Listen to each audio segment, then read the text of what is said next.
Hello,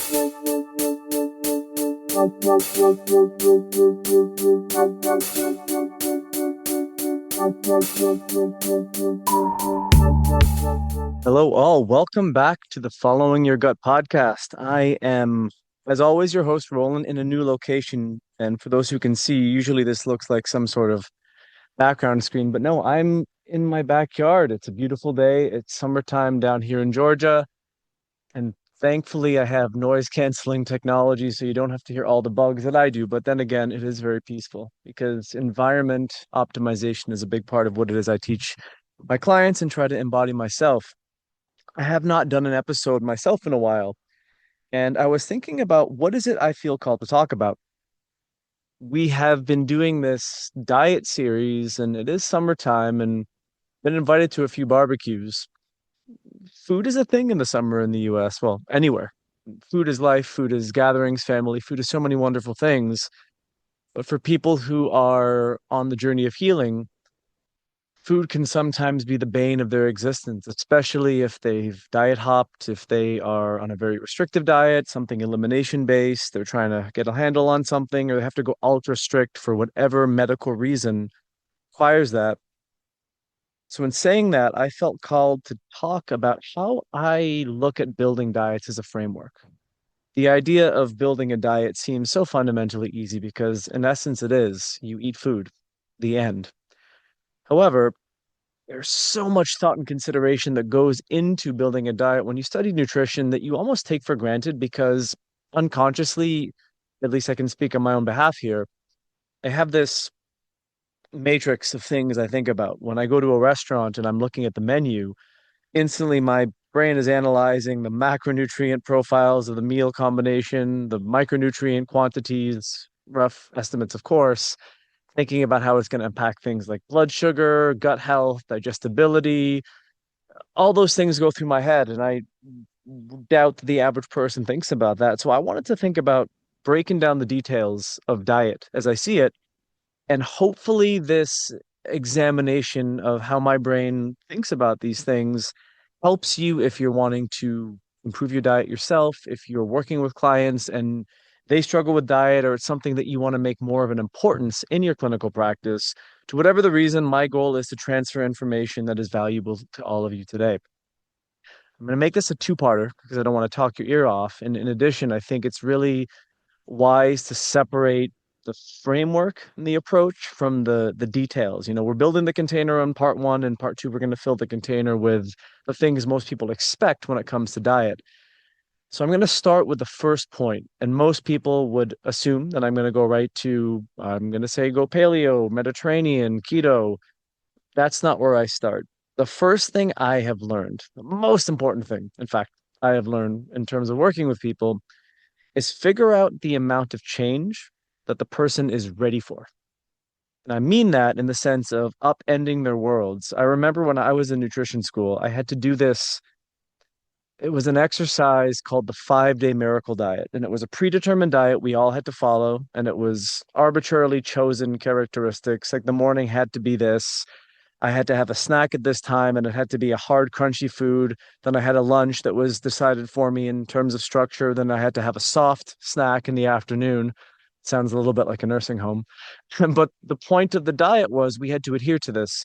And it was so funny watching everyone in the class complain how they couldn't have their chia puddings or their avocado toast in the morning. And everyone was so obsessed with being complainy about the details that they had to follow, not realizing that they were feeling very similar to how a client who's eaten a certain way their entire life probably feels when you change everything about how they relate to food.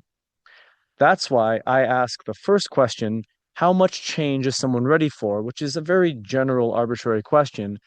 And I usually have to tease out more depth of understanding when I say, okay, are you willing to change all the kinds of foods you eat? Yes or no? Are you willing to change the quantity of food you're eating at one time? Are you willing to shift more focus in the mornings or in the evenings in terms of how your day goes regarding meal size and the structure and the framework of the diet? And are you willing to give up all of the bad habits and vices that you're used to? Because a lot of people do not eat poor quality food or fast food because they know it's good for them. Sometimes there's a lifestyle restriction, there's a financial restriction, there's an emotional restriction, there's also a habitual and time-based restriction. So the first question is figure out how much change you're ready for, because I have found in the past when people make too much change too quickly, what ends up happening is it all goes to crap. It all falls apart because it's not sustainable. The difference between a behavior and a habit is once you've habitualized something, it stops becoming something you need to consciously think about, so it's automated. If you don't have to think about how to make your coffee in the morning, if you've been getting up for the last 50 years and having a coffee first thing in the morning, it's a habit. But if someone were to say to you, start making a matcha tea, you'd have to get very proficient with boiling the water and putting the quantity of matcha in the bowl and whisking it around until that became habit. It's something that uses a lot of energy and doesn't give you an instant feedback. So if people are not ready to habitually drop all the things that they're used to, it's probably going to fail. So if you're going to negotiate with a client or yourself, some framework where there's 70% new, 30% old, 80/20, 90/10, whatever the degree of honesty the person is willing to put forth, that's the most important place to start because you want to dial something in to leverage human psychology. Dopamine is a wonderful thing that we all are addicted to nowadays because of technology. But for healthy dopamine responses, you need to do something hard and then get the feedback. So, how that may show up in a diet is the person may start to put a lot of energy and effort into meal planning, meal prepping, buying new foods. They want to show themselves that this is being successful. So, that feedback of reward going, oh my gosh, I've been doing this for 3 weeks. I can actually do this and it's not intimidating anymore. That's the first element of designing something for success so you can continuously make small changes after those previous changes have been essentially succeeded upon. They have become normalcy in the person's life. The second aspect of feedback and reward is the person changing. They feel more energy, their digestive system's working better, they're losing weight, they're enjoying food again, and they're not just falling into old habits because they actually care enough about themselves in this journey continue on and stay committed to the process. So that's why point number one is figure out where someone's willing to change or the amount of change they're ready for. And then we can go to number two. Number two isn't about diet yet either. It's getting to know how someone's lifestyle is currently constructed, how many responsibilities are on their plate, how many people are either dependent on them or how many people they are dependent upon. And why that's important is I've worked with a lot of young athletes. In my early career, before I started working with pro athletes, it was a lot of teenage hockey players and soccer players. And they'd all ask me about what do I eat to perform better and be a better athlete. Guess who I had to educate? Not the person who was interested in making the change and asking the question. It was the people who bought the food and went grocery shopping. It was mom and dad in this case. So if it doesn't fit into someone's lifestyle, it's also not going to be successful because it's not going to be followed.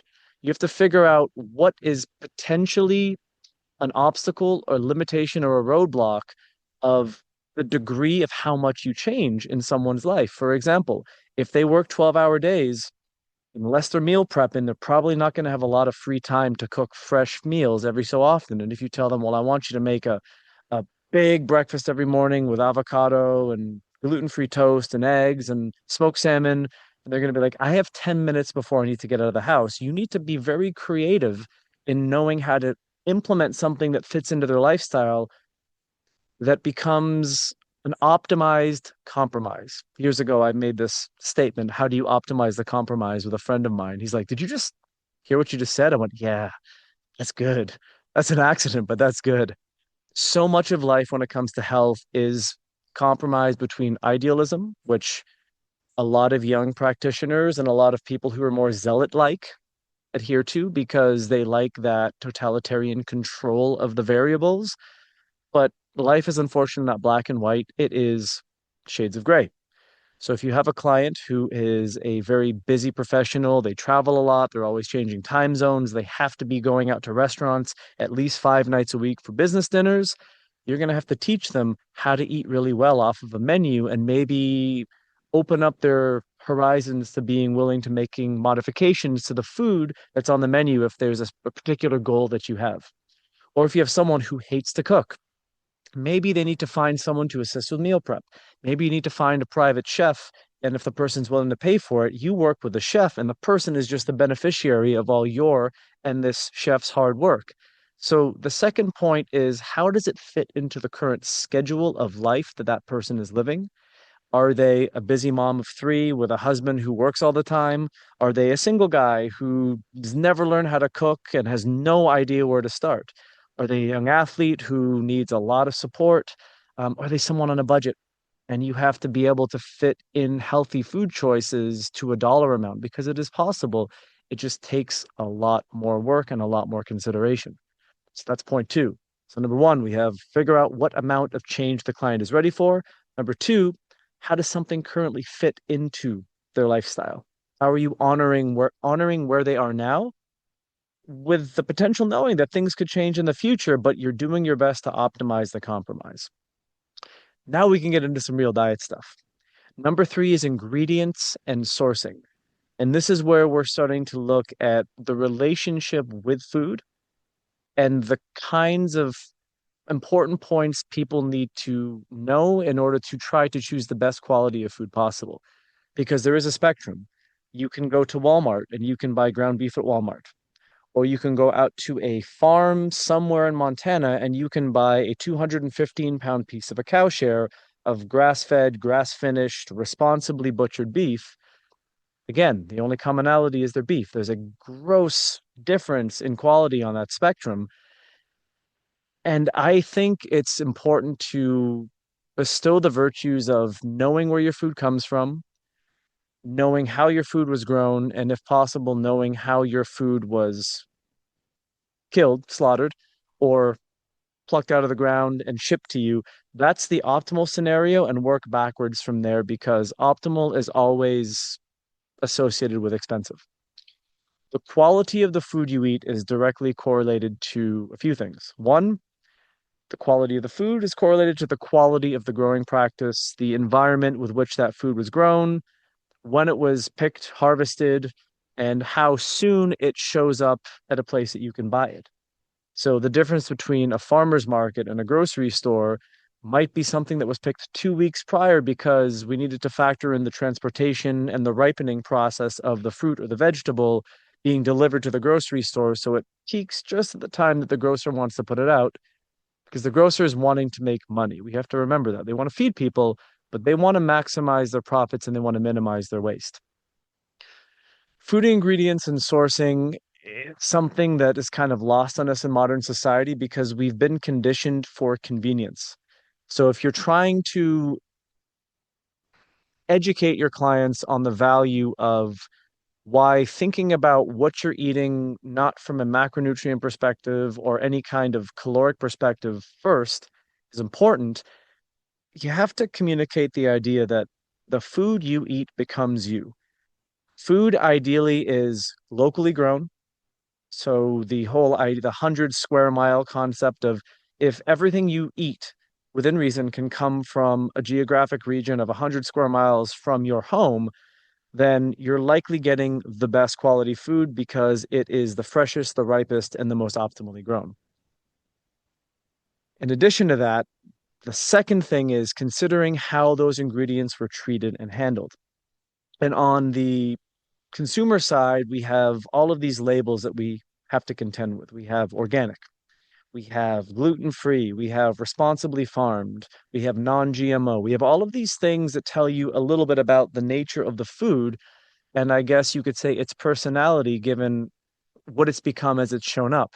An example is if you buy a banana from Ecuador in the dead of winter, that food is probably artificially ripened on the transport device, boat, truck, what have you, as it gets into your grocery store in the northeast of New Jersey, for example. You go into Whole Foods and buy a banana from Ecuador in December.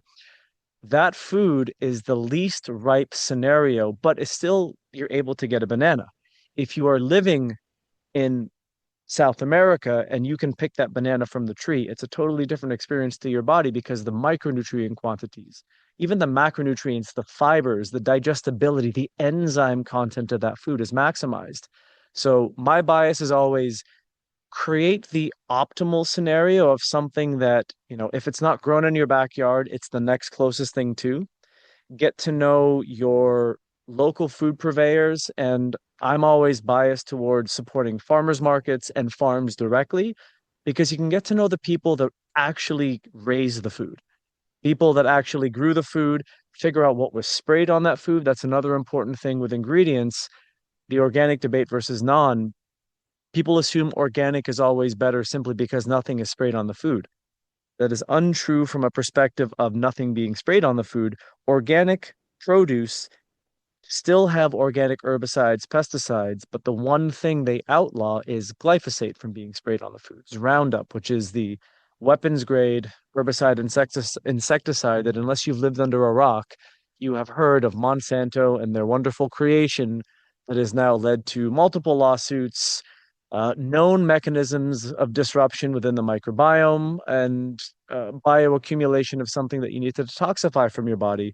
So if you're looking to optimize your ingredients, something that's organic biodynamic, which is a concept that honors the food and the farming process, is as good as it gets.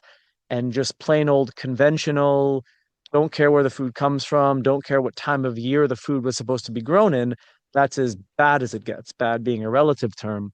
So when it comes to ingredients and sourcing, figure out where the client's value system is or where your value system is.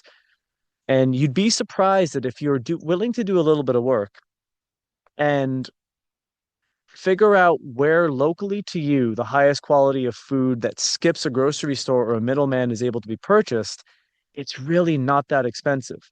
Where I live, there's a large grocery store. They have a very poor organic section of produce, and they have some really good meat.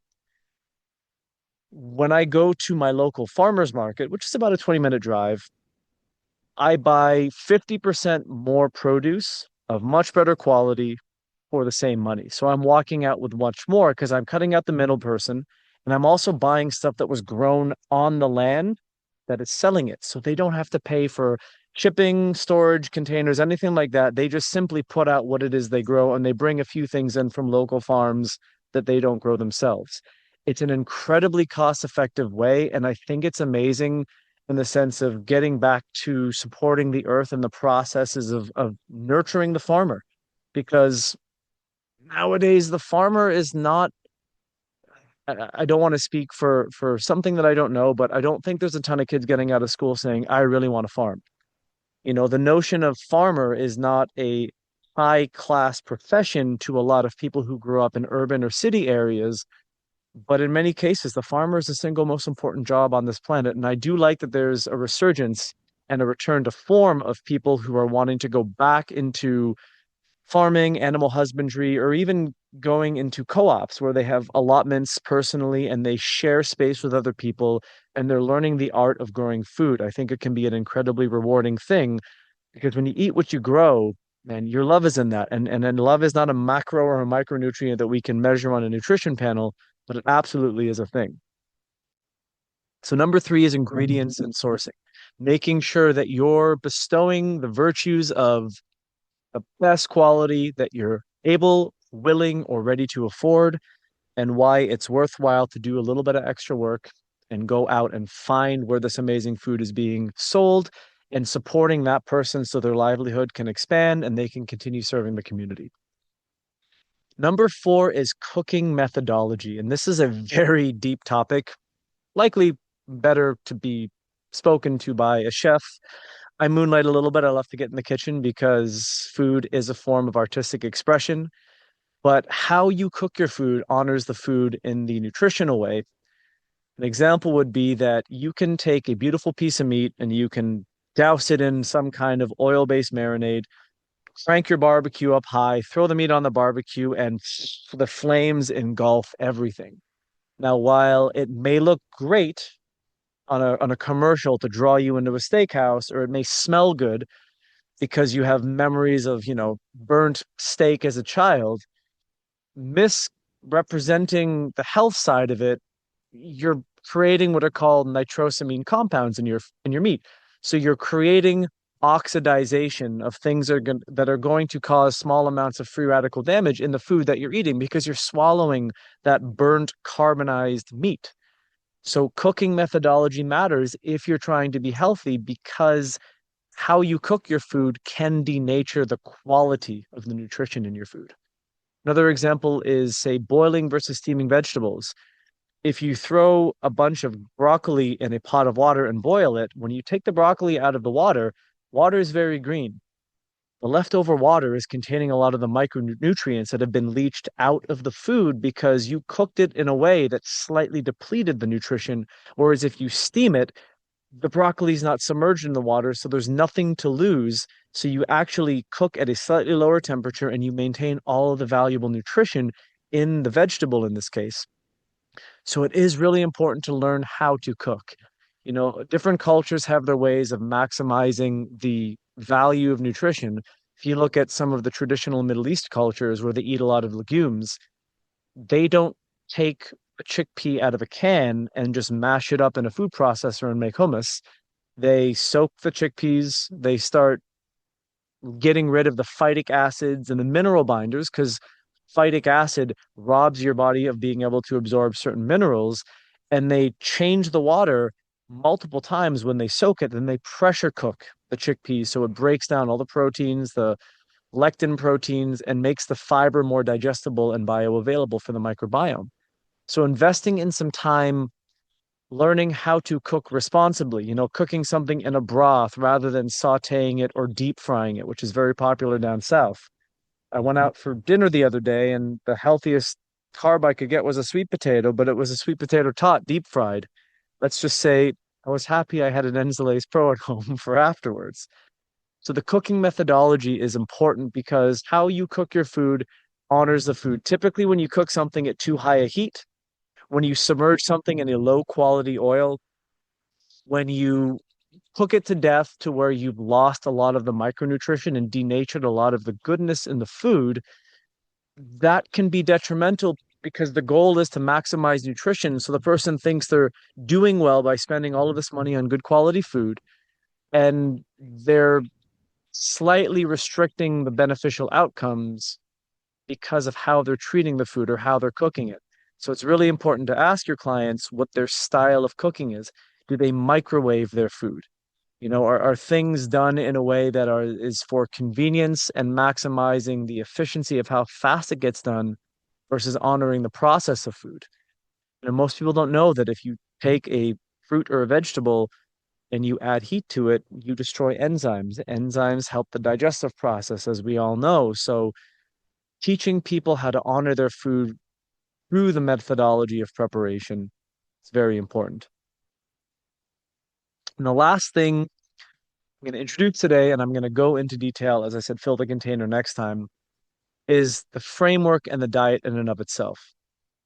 This is where there's a lot of nuance in selecting diets. So I'm going to kind of briefly examine an overview of why someone would want to choose a certain kind of framework or a certain kind of diet. Maybe someone is wanting to lose weight, as an arbitrary example.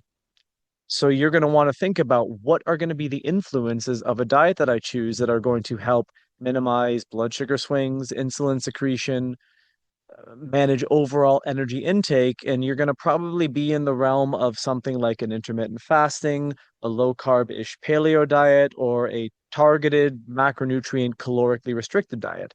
Or maybe someone is an autoimmune case and, you know, if they look at a nightshade vegetable the wrong way, they're in a flare-up. Maybe that person needs something quite restrictive and quite extreme for a short period of time, something like a ketogenic diet or a carnivore diet. And they have to do that to get their body out of crisis. Then their world opens up and their expansiveness for including more foods becomes greater, and they can start bringing some fruits back in. They can start bringing some root vegetables back in.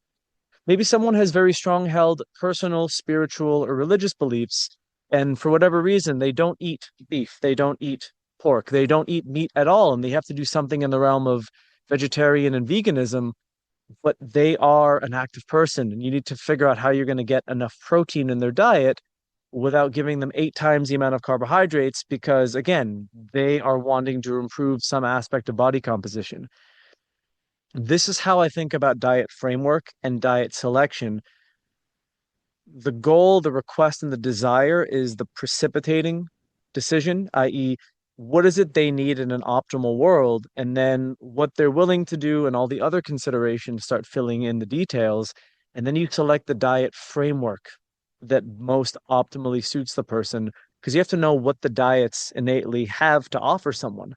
A low carb ketogenic diet is really going to manage, overall carbohydrate intake, reduce insulin secretion, start teaching the body how to burn its own fat.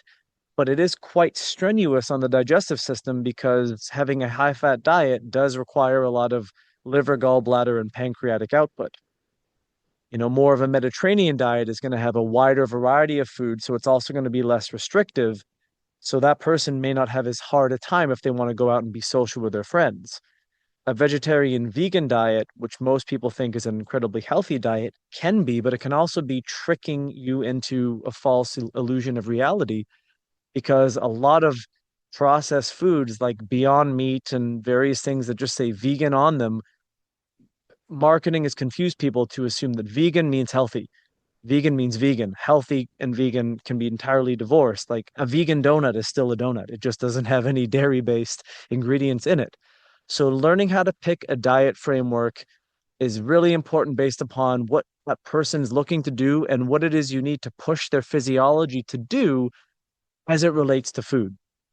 So that's what we're going to get off the journey for today, everyone.